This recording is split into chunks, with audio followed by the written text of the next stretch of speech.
Hey everybody, welcome to Checkpoint XP. Norris Howard here. We have a very special guest that we're sitting down and talking to today. We've got Darren Traub, attorney at law, and if you couldn't tell already, the man is knee deep in the world of esports, knee deep in the culture surrounding esports, and also how music is connecting to that world. So we wanted to talk to Darren today about how those worlds are intersecting and just how important it is for the continued growth of esports. So Darren, thank you so much for joining us today.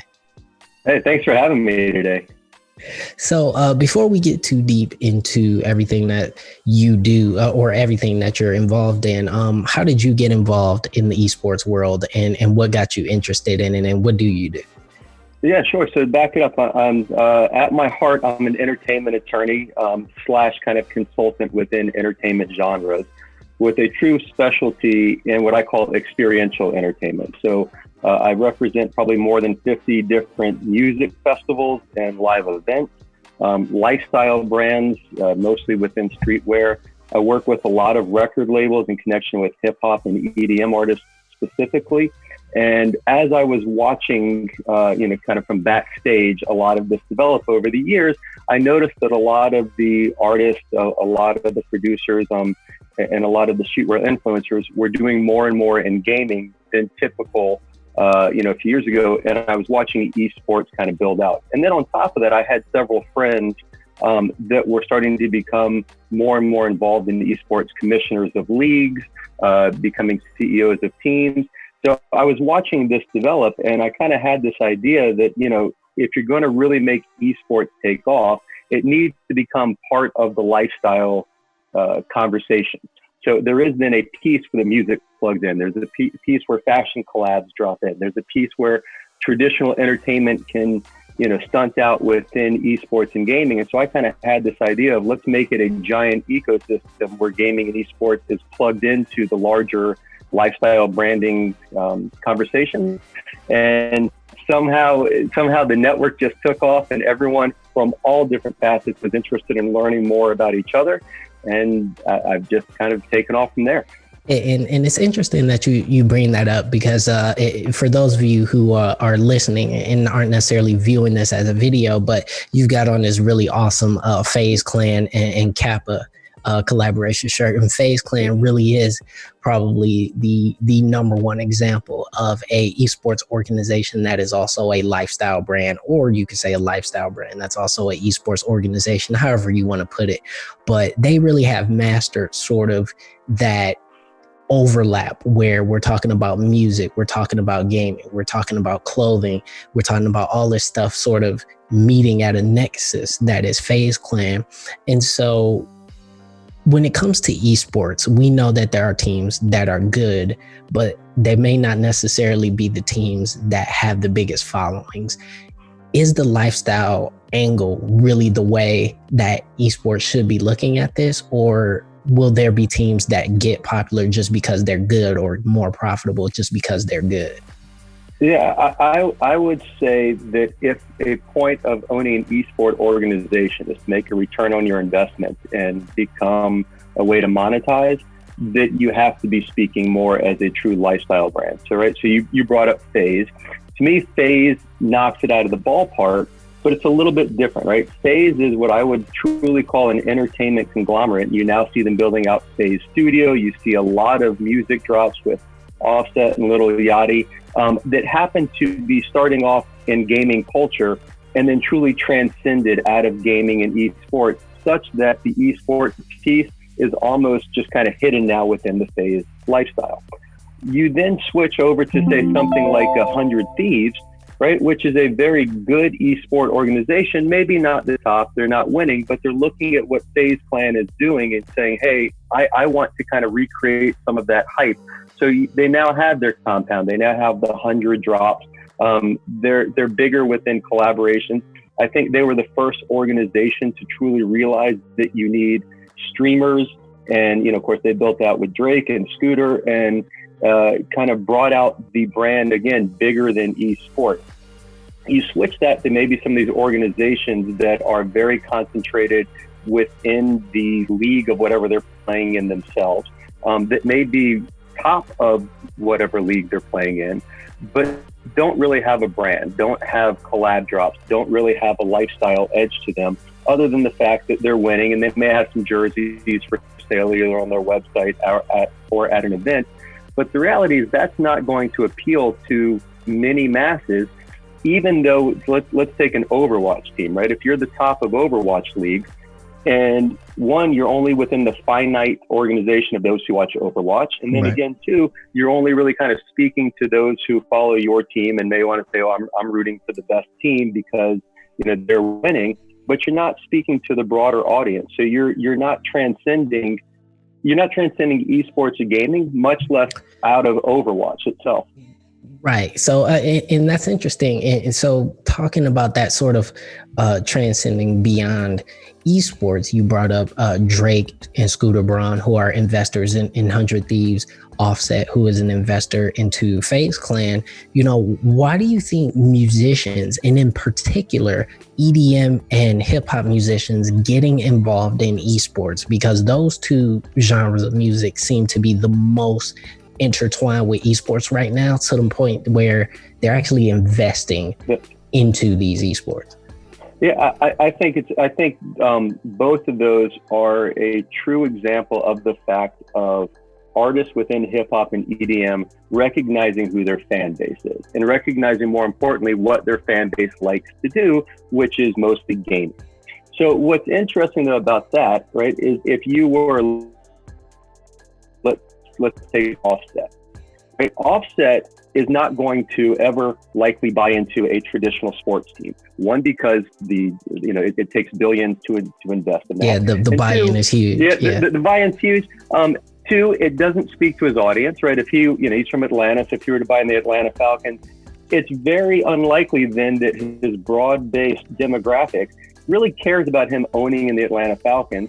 And three, more importantly, it's not a viable, authentic connection. He can't really build content that's going to speak to the Atlanta Falcons. He's not going to, other than maybe play a halftime show one time at a Falcons game, there's not much of a collaboration. Now, flip that switch to focusing on esports. These artists are recognizing that their fans are fans of gaming, and that there are certain esports teams that are even more important to their fan base than a traditional team. And those teams are reachable from an investment standpoint, right? You could invest a few $100,000, or maybe if you're lucky enough, to have the money, a few million, to get involved as an owner in a team.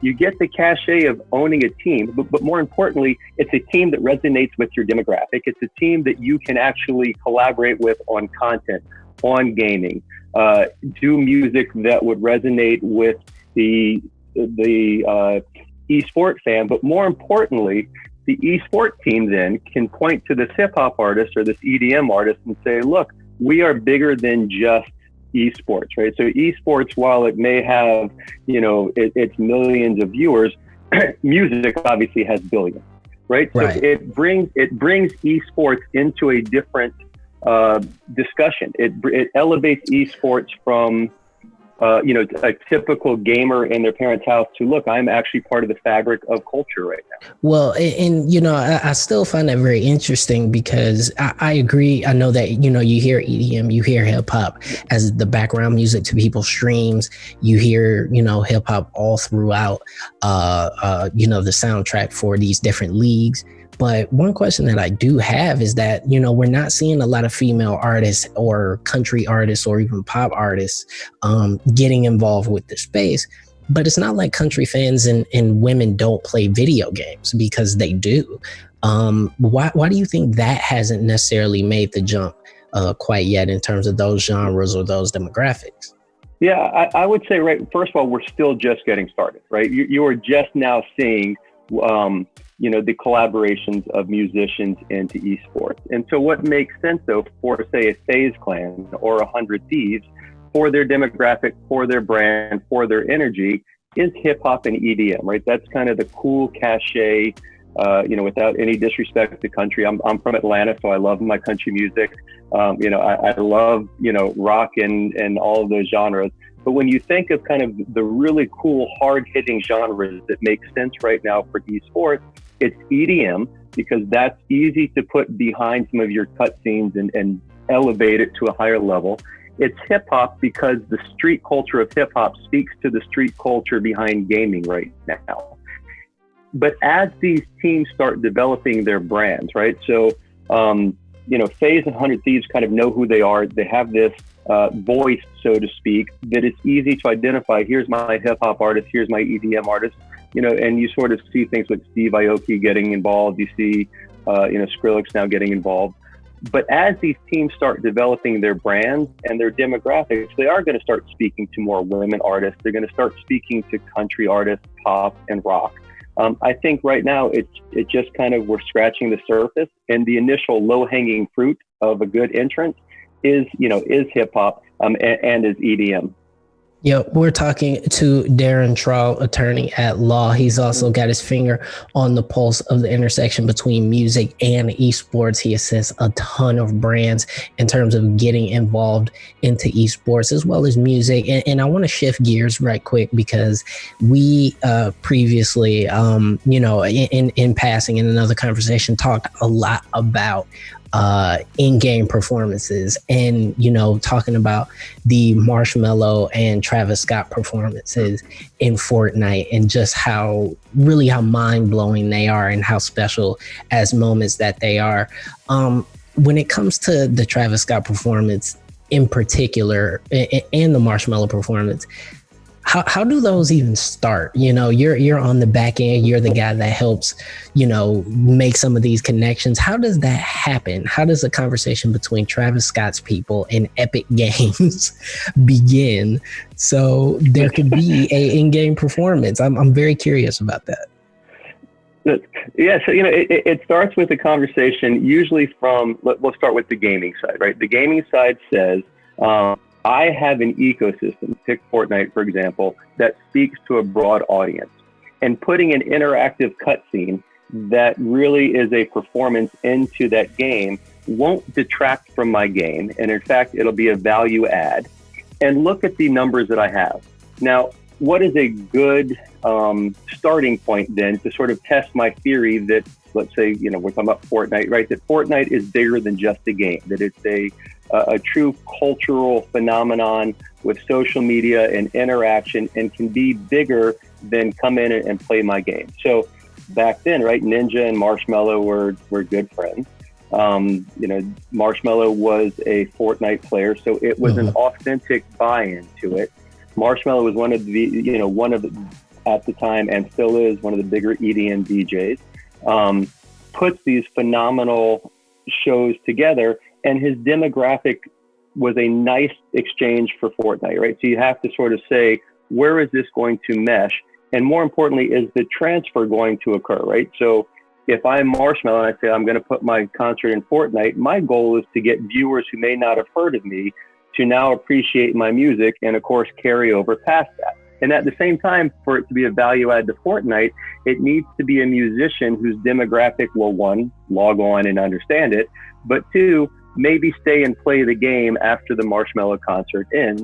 And then, of course, you also want to say, what are some good collaborations that we can build off of this? So with Marshmello, it was easy. Let's do a Marshmello skin, right? So it's got to be something more than just, let me have you pop up, do whatever you're going to do for a few minutes, and then get out of there, because that lays flat. So Marshmello was an easy one. And what Marshmello proved, it was a game changer, right? It was, here was 10 million people overnight that jumped into Fortnite, and it proved two things. It proved, one, that Fortnite had that reach, and it two, that both gaming and music could collab in a true, authentic way.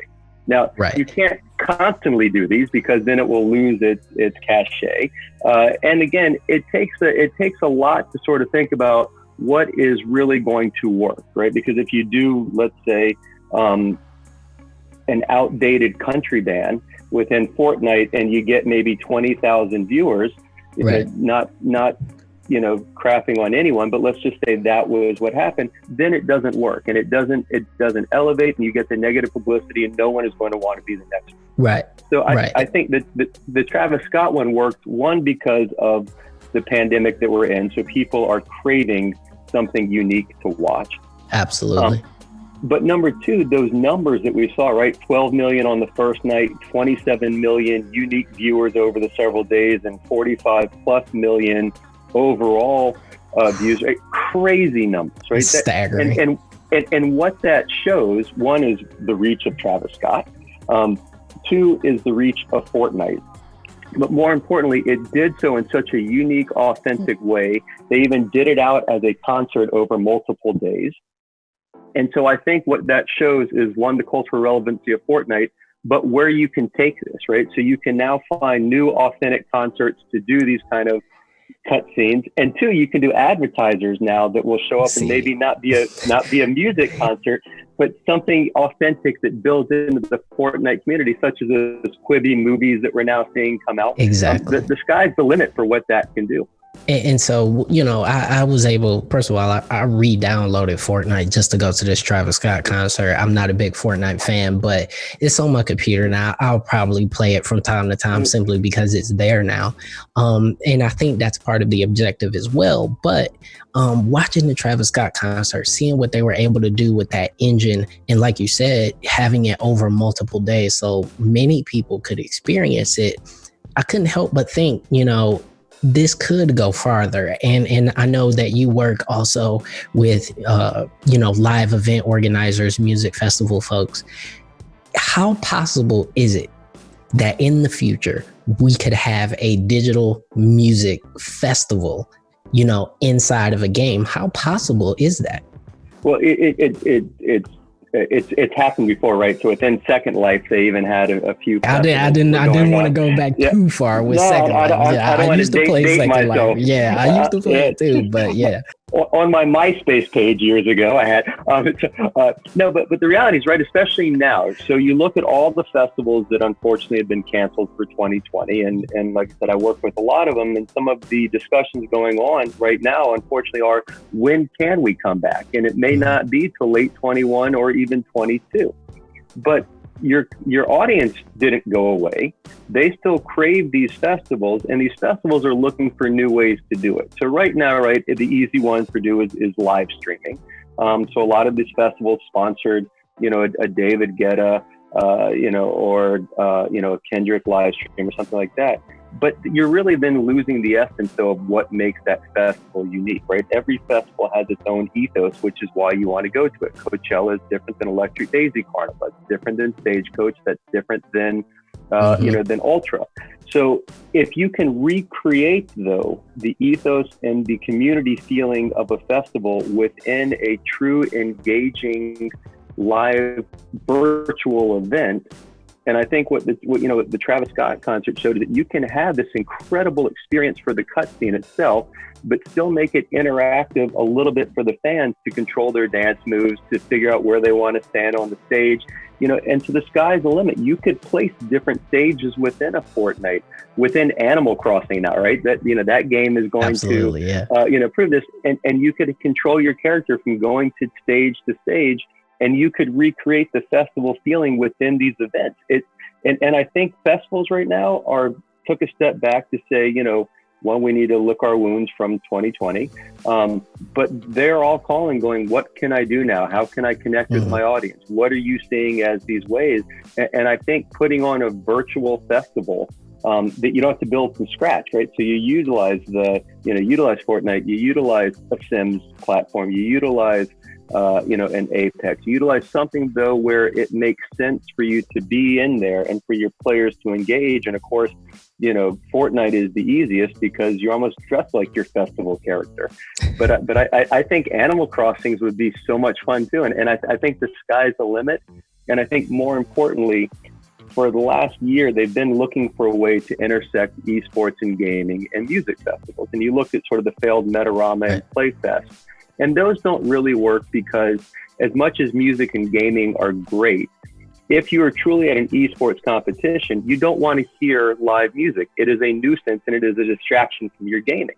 And at the same time, if you're at a music festival, you're not going to take a break from hearing your favorite artist to go drop into Fortnite for 90 minutes or play Call of Duty with some friends. It doesn't work like that.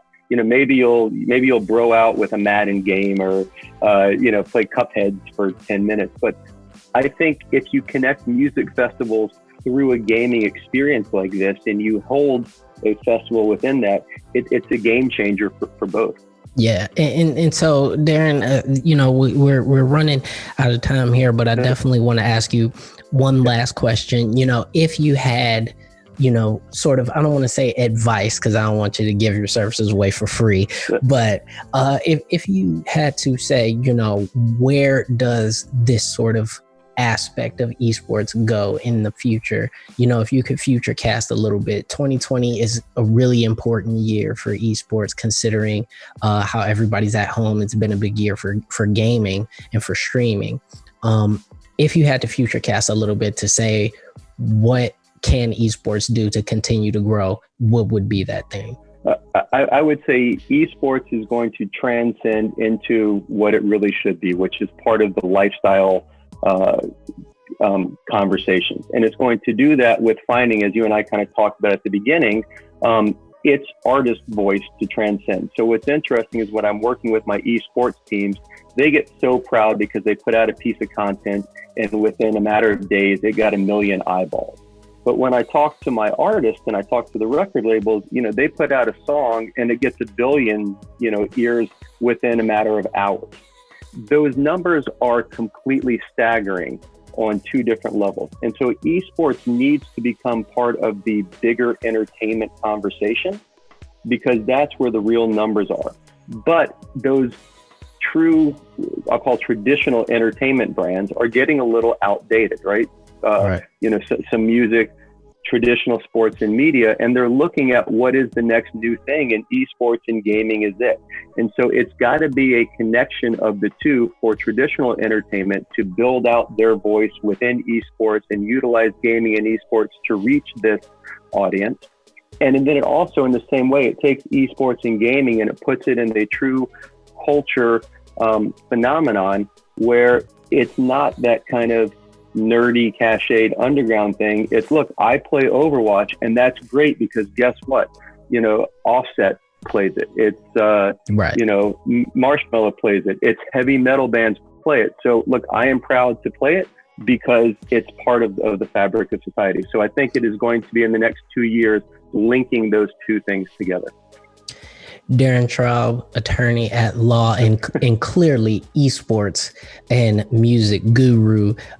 We thank you so much for joining us today on Checkpoint XP. Where can everybody find you and link up with you?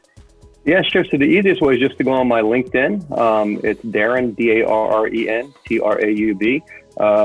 Shoot me a DM. I'm really good about responding within, give me 24 hours.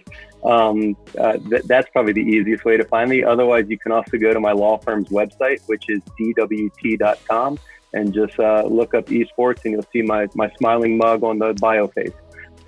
Darren Traub, thank you so much for joining us. And this was a great conversation. I hope it opens a lot of people's eyes. So thank you again. Cool. Norris, thanks for having me.